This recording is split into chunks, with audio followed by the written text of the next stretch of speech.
I know I don't. But yeah, exactly.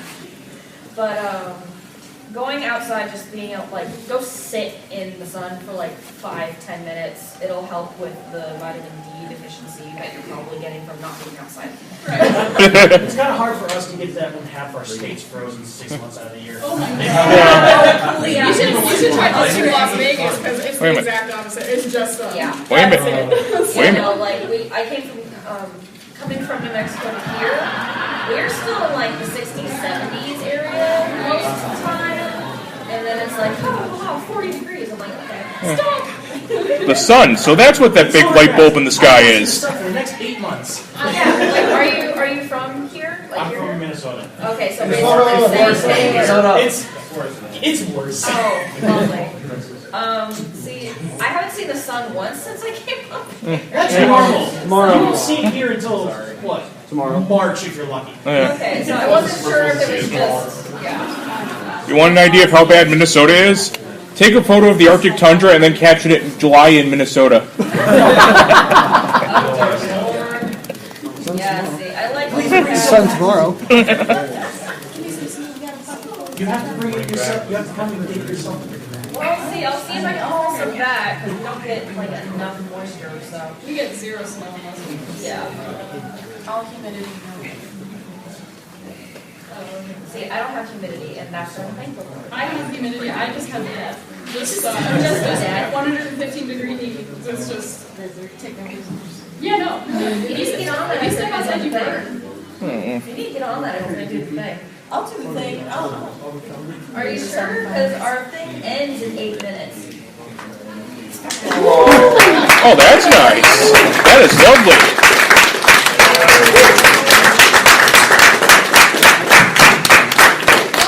So like starting to chant here.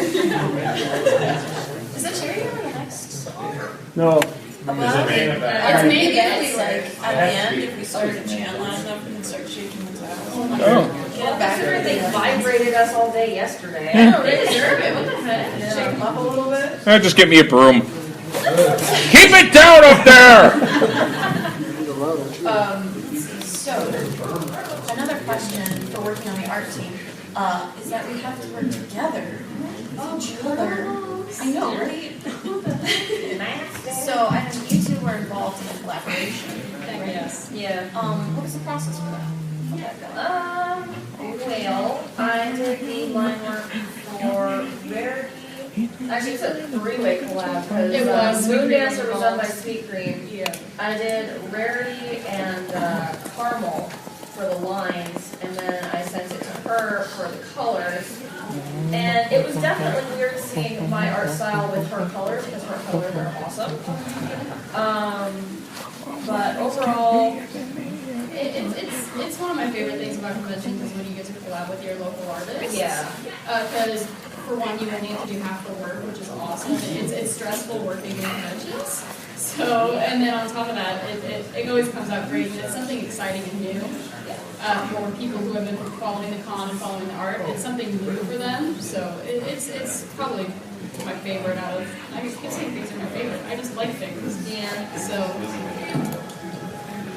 But, I mean, I'll probably be releasing all of my files after this con is over, just because I haven't been able to show everything I have done for the con. Right. And so, like, I'll be tagging her and all the stuff that we did together and Sweet Cream because I can't take credit for everything. You could. I mean, I could, but that also makes me a dick. Same, for example, the blue shirt that I was talking about earlier, Sweet Cream did the colors on that. I did the line art and all of the music notes in the back.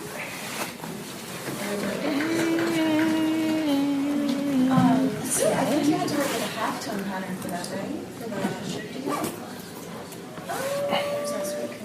I think the Sweet Cream did that. I did most of just the lines for at least the shirt. I did the lanyard, the little ponies on the strips, as far as like the wear stuff. Right.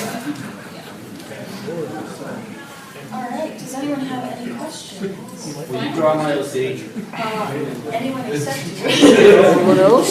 If you want to piss off an artist, that's the way to do it. Yes. Do you know of any websites that you can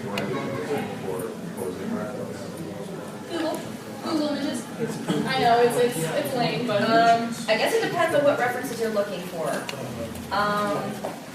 I'm not gonna get into too much detail on this because this is just the safe for work panel.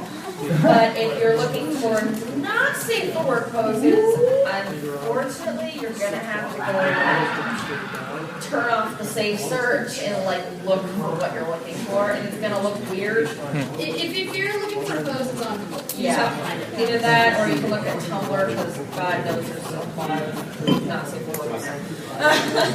I would definitely recommend Quick Poses, I believe it's called. There's another website, I'll have to find that. But that's kind of, it's more of a warm-up site, so there's actually, it's made for artists warming up, so it'll say, okay, would you like this pose for 30 seconds, 1 minute, 10 Oh, that's minutes? cool. It's really fun. It's a great exercise. And it'll give you, that limited amount of time to sketch this certain pose, and some of them, you can even edit filters, you can have people with costumes, people doing dynamic poses, hands, facial features. Can I mention that being in the pony fandom is great because you don't have to draw hands? Yeah, that's like one of the greatest parts of that. And then the Equestria girls happy with everything. Went Oh to my hell. gosh. We don't talk about this. Actually, I'm not drawing a Equestria girl yet, so. I tried drawing it once and I couldn't do it this time. Yeah. If it's not your OC, No, it's fine. a legit pose. Okay. So, what do you do when you feel like your art's in kind of a rut? Where like, you feel a wall, you know where to get together, but you don't know where to go or what to do. What's the best way to kind of break out? That's a great question. Keep drawing. Well, that, but do something you know you're going to hate. I hate backgrounds so damn much. And This is a safe word panel. hey, shish, we're adults. I hate backgrounds, and most of the time when I do backgrounds, I do nights. So I try and do daytime, like foresty, something that I'm going to hate. Yeah. Or, for example, if you're trying to do ponies, humans, whatever, do something you've never done. And it's a way to push you forward. Even if it doesn't turn out right, just keep trying. Yeah. And once you get to that point, like, again, the reference thing helps. Here's a good one. Sorry. Take a picture. Google Images, whatever. Like of one, like a really pretty sunset, or an area, or park, anything like that, and stick your character in it. It's not going to be fun. It's not going to, especially if it's your first time trying to do it. It's not going to be easy by any means because you also have to focus on shading. How would it, like, you have to make it look like it was in the picture to start with. That's a good way to get, like, push past some of your hitches. Like the shading, I had issues for a while. I can't do, like coming through trees. That's always been a giant pain in the butt for me. I can't do it. That's rough. Boundaries. And just kind of force yourself to do it, even if it doesn't look good. Yeah, that's, if you're in a rut and you feel like your art's coming out like garbage, keep drawing. Yeah. It's gonna, if you feel like it looks like garbage, you just gotta keep going. You can't stop. I've had people that have stopped and then stopped drawing for 2 years and then started up again. Yeah. You just have to keep drawing. You can't stop. So. Because if you stop all that progress that you've gone through, everything that you've worked on to that point, your hands are basically like any other activity. If you stop doing something, you're going to have to retrain them, and it's not going to be fun. You're never going to get to where you were at the time you stopped. I find the easiest way is if you're feeling really in a rut. Sometimes I'll like try to dip my toe in the water, but I'll always find myself running back to that comfort zone and finding little shortcuts to kind of go easy on myself. So if I'm really determined to break out of this mindset that you find yourself trapped in, the easiest way is to propel yourself as hard as you can into unknown territory. So Just throw yourself in there. completely, out of the blue, drawing something that, you have you can't go easy on yourself on this one. You have to experiment and be different.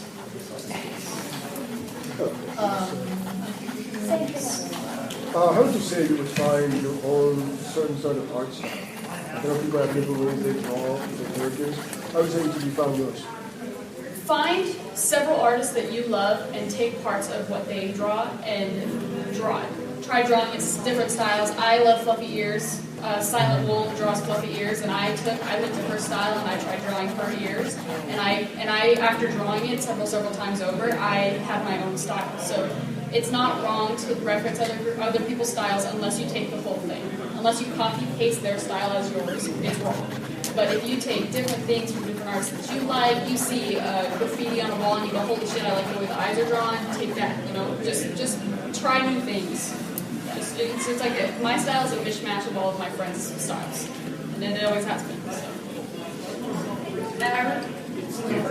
I read that somewhere. I read somewhere that once you stop kind of caring to that extent that you find yourself just going back to some similar art style that you kind of have developed over, over time instead of obsessing over it like I used to do. I used to try and come up with, it has to be perfect face. It has to match a specific a look that I'm going for. But after a while, I would find myself, doing these quirky little ears or differences in the eyes, and it just kind of slowly accumulates. So I think that one of the tricks is just to let yourself find that nice medium. So I guess the answer is time. Yeah, time. Yeah. So that's always changing. So Yeah. allow yourself to change. My style is all over the place. Like Twisted has her style down patent, and my style is still jumping all over the place. So just gotta take some time to figure it out. Thanks, man. With that, I think we have wrapped up the Ciderfest art team panel. Show the art. Thank you all for coming.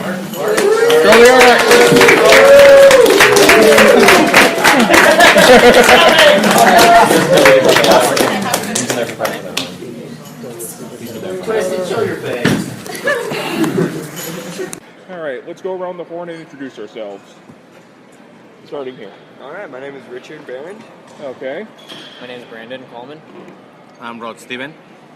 I am Woot Master. Alrighty, and how did you guys get into the fandom? Oh, that would have been a few years ago when I just decided that there was some stuff online and all these parodies going on, like Hot Diggity Demon, all those things, the Dot Mob thing.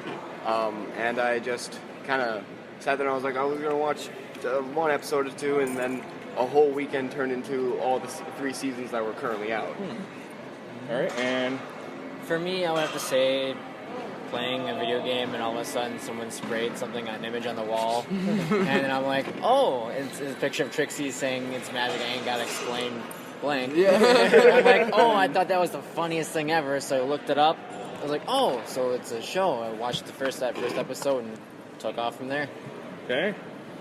For me, it was 3 years ago. I was watching some random videos on YouTube. I found one about the brownies and My Little Pony, and I got curious. I watched the video. After that, I was like, what the hell? So I decided to give it a chance because I want to find out why the people like this. And I watched the first episode, and the second one, I was, okay, it's very nice. Maybe should I keep going? And when I realized, I finished the whole season in 1 week. Yes. And you, sir? I got into it around 2012. I saw some images on Facebook, and I was like, what's this? So I heard about the series, and there was no resistance whatsoever. I absolutely love cartoons. So I was like, from the first episode, I was like, yeah, this is it. This is the thing. And I absorbed as much as humanly possible. Okay. And Matt, how did you get into it? So I got into the series. I kind of knew it existed for years. I can't exactly pinpoint what year it happens, but I kind of was a little more hesitant. I didn't jump on it just because like there was the whole thing about bronies and like how that was kind of term, and I'm like, do I really want to get involved in this? Is this something, But eventually, the curiosity about what exactly interested people in the show and why they